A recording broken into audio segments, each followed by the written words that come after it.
Hello hello అక్క. కీర్తి, correct time call చేయవు తెలుసా నువ్వు. నువ్వు నిజమైన అక్కవంటేని. ఏమైంది కీర్తి అలా మాట్లాడుతున్నావు? అయినా చెల్లి కష్టాల్లో ఉందని ఎలా తెలిసిపోద్ది నీకు? అందుకే అంటారు తెలుసా అక్క అక్కని. ఏడు పాప ముందే ఏమైందో చెప్పు కీర్తి. ఏంటి ఏమని చెప్పను, ఒక రకమైతే చెప్పొచ్చు. ఎంత పెద్ద కష్టం వస్తుందో తెలుసా నాకు అసలు. ప్రశాంతంగా కూర్చునేదాన్ని ఇంట్లో. పొద్దున్నే 11 అయినా నన్ను ఎవ్వరూ లేపేవారు కాదు తెలుసా.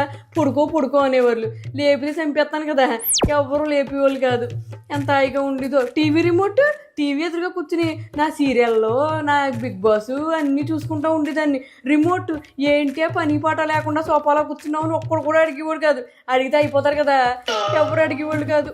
ఇదంతా ఆపి ఏమైందో చెప్పు ముందు. ఏహే కంగారట్టుకో చెప్పేదాని నువ్వు. ఇప్పుడు ఫుడ్ ఉందనుకో, ఎవరన్నా అయితేనే ఏంటి ఇంట్లో వంట చేయలేదా అంటారు. నా మొగుడు ఎప్పుడుని వంట చేయలేదా అని అడిగేవాడు కాదు. వంట ఏం చేస్తావులే, బయట నుంచి ఏం తెమ్మంటావు అని అడిగేవాడు.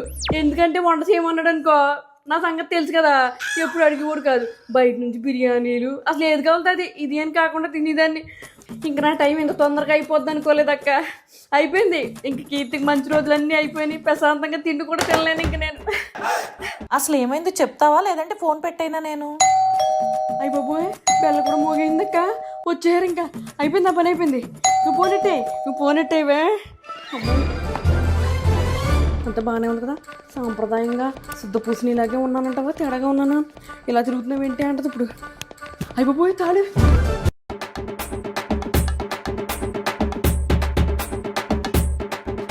అయ్యో ఎక్కడుందే, ఎక్కడో భద్రంగా, చాలా భద్రంగా దాహానే.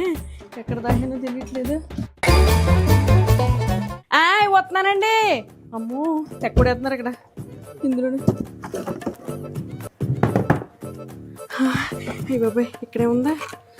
సాంప్రదాయని శుద్ధి పూసిని. అమ్మయ్య వేసుకున్నాను. అయ్య బాబోయ్ కాలుకి మెట్లు లేవు ఇప్పుడు. మెట్లు అట్లా మాటినే కొన్ని సంవత్సరాలు అయిపోయింది. ఇప్పుడు ఎలాగా మెట్లు దాకా నా కాలు చూసి లోపు నేను మడతెట్టేనండి. నేను చాలా తెలియదండి. అయ్య బాబు వచ్చేస్తున్నానండి.